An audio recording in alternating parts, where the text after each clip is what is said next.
Deus Romae sum Belisarius.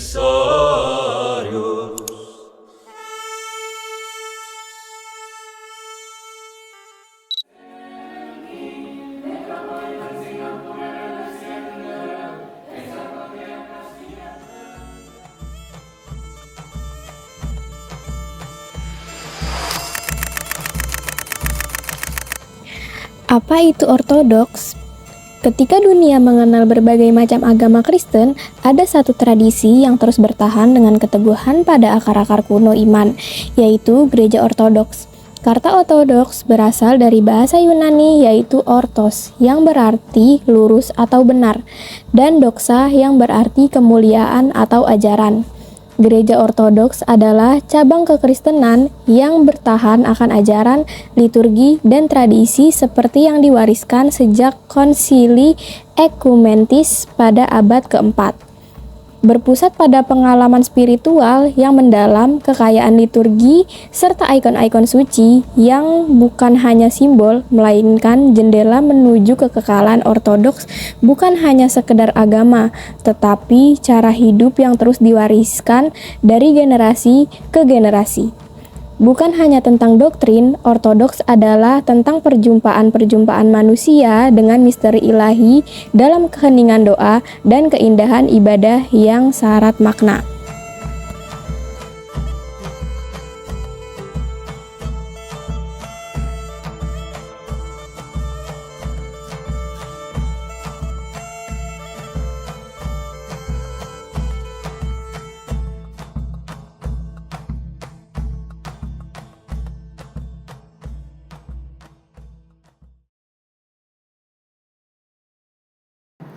Надо сказать, что православная церковь в Индонезии достаточно молодая, Perlu mengatakan bahwa gereja ortodoks di Indonesia itu cukup muda, потому что, безусловно, католики и протестанты пришли в Индонезию намного раньше. karena tidak dapat dipungkiri bahwa Katolik dan Protestan masuk Indonesia jauh lebih awal, Вместе с колонизаторами. bersama dengan para penjajah. Дело в том, что православные страны не занимались колонизацией, Dengan fakta bahwa negara-negara ortodoks tidak melakukan kolonisasi atau penjajahan, и поэтому православная церковь пришла на территорию Индонезии уже с торговцами в 19 веке. maka dari itu gereja ortodoks baru masuk ke Indonesia pada akhir abad ke-19-20. Но новое дыхание, новую волну Tapi nafas развития baru, gelombang baru, православие получило уже в конце 20 и 21 веке. pertumbuhan gereja ortodoks baru terjadi pada akhir abad ke-20. И сейчас в Индонезии больше 20 приходов. Dan sekarang di Indonesia ada lebih dari 20 paroki. Главное отличие заключается в том, Perbedaan utamanya adalah bahwa для этого нужно немножко углубиться в историю. untuk hal ini harus mendalami sejarah sedikit demi sedikit. Православие разделилось с католической церковью в XI веке. Gereja ortodoks berpisah atau mulai berbeda dari gereja Katolik sejak abad ke-11 По богословским основаниям. karena dasar-dasar teologi. То есть первую 1000 лет мы были единой церковью. Jadi 1000 tahun pertama kami adalah dulu gereja yang satu. И с православной точки зрения Dan dari sudut pandang ortodoks, у католической церкви есть такие догматы, которые мы не принимаем. gereja Katolik memiliki dogma-dogma yang tidak kita terima. А протестанты никогда не были с нами одной церковью. Dan gereja Protestan dan orang Protestan tidak pernah satu gereja bersama dengan kami sama sekali. Протестанты отделились от католиков в XVI веке. Kelompok Protestan itu terpisah dari Katolik pada abad ke-16. И с ними у нас огромная разница в вероучении. Dan dengan mereka kami memiliki perbedaan yang sangat besar dalam pengajaran iman И в практике духовной жизни. dan dalam praktek kehidupan rohani.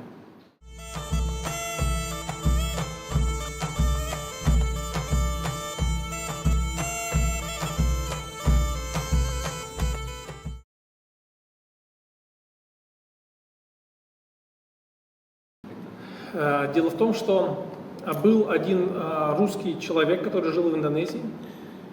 Intinya adalah bahwa dulu ada satu orang Rusia yang tinggal di Indonesia И он хотел помочь, он был верующим человеком. dan dia ingin membantu umat yang beriman. Его звали Владимир. Namanya Vladimir nama orang ini.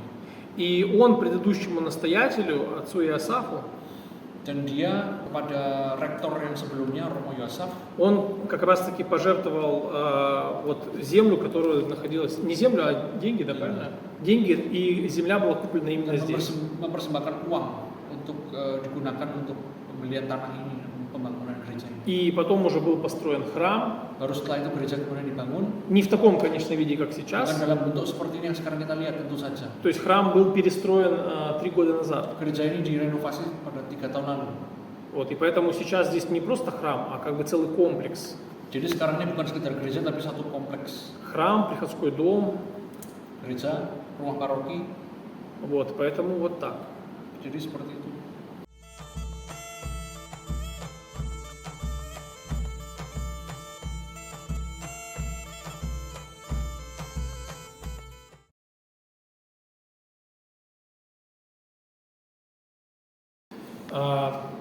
Православная церковь в Индонезии есть практически на всех островах больших. Gereja Ortodoks itu ada di hampir semua pulau-pulau besar. Очень много приходов на Яве, Banyak sekali paroki di Jawa, например, в Бандунге, di kota Bandung, Сурабае. Surabaya. Вот. Есть приход на Суматре, Ada paroki di Sumatera, в Медане. di kota Medan. Есть на Сулавеси, Ada juga di Pulau Sulawesi. на Бали 2 прихода. Di Bali ada 2 paroki. Причем интересно, что на Бали приход один, он такой международный, Menarik sekali bahwa ada satu paroki di Bali itu sifatnya internasional. потому что на Бали живет много русских Karena banyak orang Rusia tinggal di и Bali. много иностранцев православных, Dan banyak orang asing Ortodoks juga tinggal di sana. поэтому очень большой православный приход. Jadi banyak sekali, besar sekali komunitas Ortodoks. Также на Папуа есть Begitu несколько pula di Papua приходов. juga ada. То есть география очень обширная. Jadi geografi tersebar rata ya.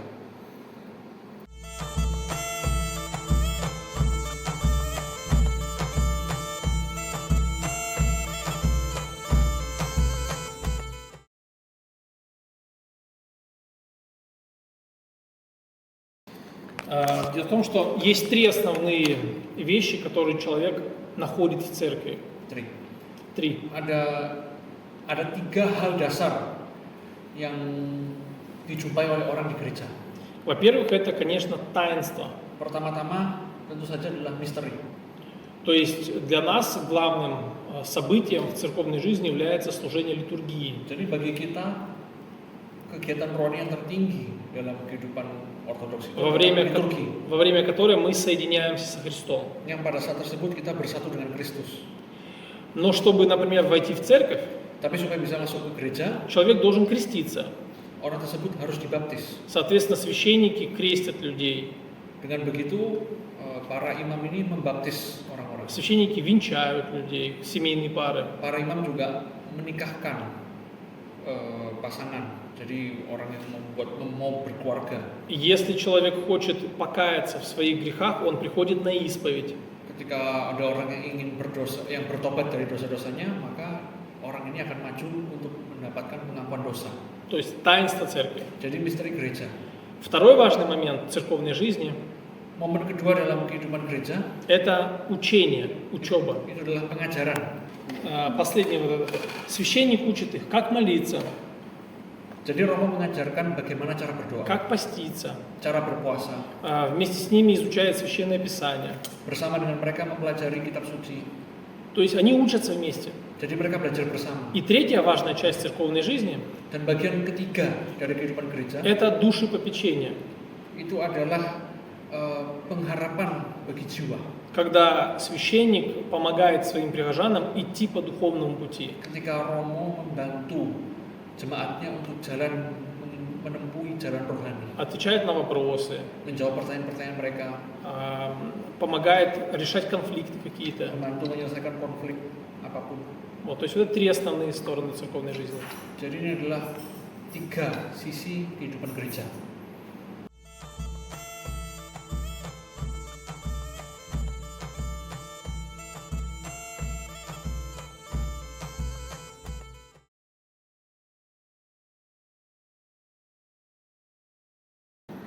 Я не знаю всех тонкостей, Saya tidak tahu segala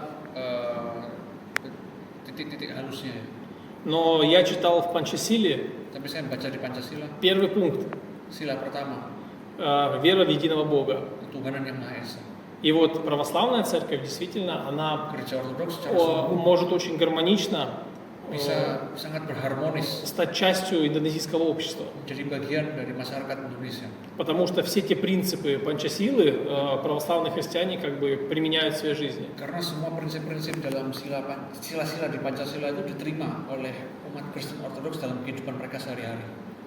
Вот. Но также нет какой-то цели стать огромными, то есть мы не гонимся за цифрами. Tapi tidak ada tujuan untuk menjadi yang besar. Jadi, kita tidak pernah mengejar jumlah atau angka. Христос никогда не говорил, что Kristus tidak pernah mengatakan bahwa путь веры он широкий и легкий. bahwa jalan iman itu lebar dan mudah untuk dilalui. Наоборот, он сказал, что очень тесный путь и Sebaliknya, трудный. dia mengatakan bahwa sangat sempit dan Трудный. sangat sempit dan sulit jalan itu. То есть он для меньшинства. Jadi ini adalah bagi minoritas. Поэтому мы открыты для всех. Maka dari itu kami terbuka bagi semua. И если у людей будут вопросы, мы готовы на них честно отвечать. Dan jika ada pertanyaan-pertanyaan, kami dari orang-orang kami siap untuk menjawab dengan. И люди сами будут делать выводы. Dan orang-orang sendirilah yang akan membuat kesimpulan. Вот и все. Sekian saja.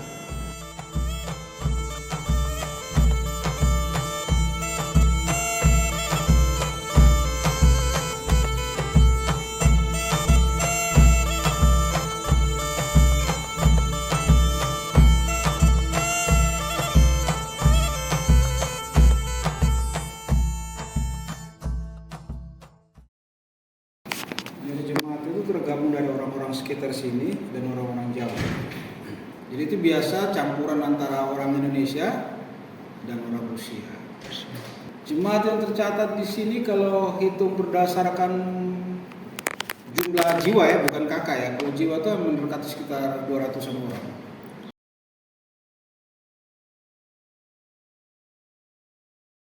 Biasanya oleh uskup itu ada dua pilihan. Untuk dia mengikuti pendidikan secara teologi di suatu seminari, atau memang orang yang menurut seorang uskup, orang itu memenuhi beberapa kriteria untuk menjadi seorang imam. Terus dia dilihat kesetiaannya, ketaatannya, kerajinannya.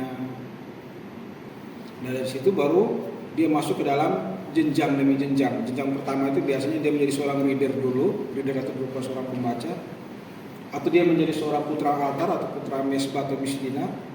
Bisa dari jenjang itu terus dia masuk ke dalam jenjang berikutnya itu sebagai seorang diakon dan menjadi seorang imam atau presbiter. Kurang lebih seperti itu.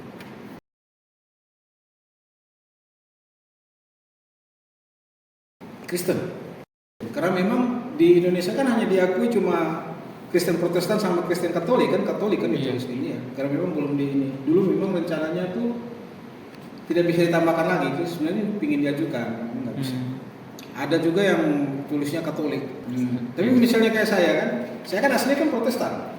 Jadi KTP saya kan sudah KTP seumur hidup kan tulisnya situ kan Kristen, ya tetap Kristen nggak berubah lagi.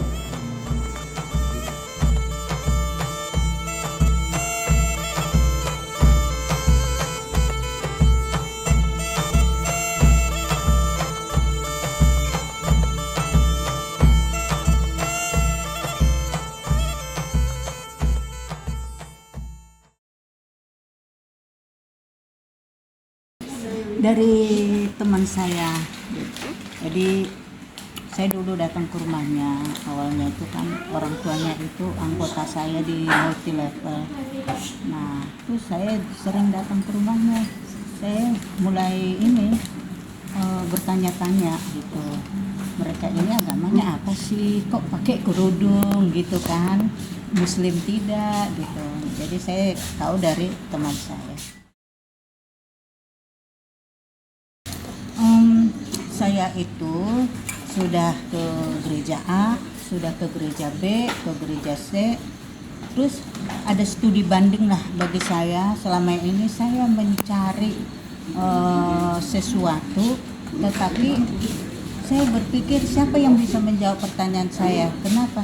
Saya mencari yang namanya gereja mula-mula. gitu. Gereja mula-mula terus saya lihat Bunda Maria pakai kerudung. Kenapa di gereja-gereja yang saya datangin kok nggak ada pakai kerudung seperti Bunda Maria begitu? Kok ini bukan gereja mula-mula? Nah, akhirnya saya mencari, makanya saya tertarik. Oh, ini dia gereja mula-mula yang saya cari itu. Tertarik saya. Iya, belajar jangan mundur dulu, karena banyak yang masuk ingin belajar tapi begitu dilihat perbedaan yang mencolok langsung mundur. Jadi sebaiknya kalau ingin kembali kepada gereja yang mula-mula, lebih baik belajar, mendengarkan, ya, dan banyak bertanya supaya lebih mengerti gereja ortodoks itu, gereja mula-mula itu yang bagaimana sih. Nah, itu pesan saya.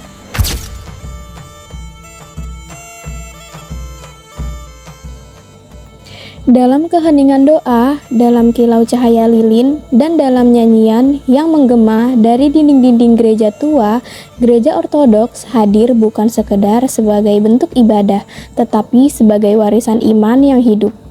Ia bertahan melewati zaman menjangkau batasan-batasan geografis dan budaya, hingga akhirnya menemukan tempatnya di bumi Nusantara. Di tengah keberagaman Indonesia, ortodoks bukanlah suara yang ingin mendominasi, melainkan nada-nada yang turut mengisi harmoni. Sebagai jalan spiritual yang menuntun manusia untuk kembali kepada kedalaman, keheningan, dan makna sejati kehidupan.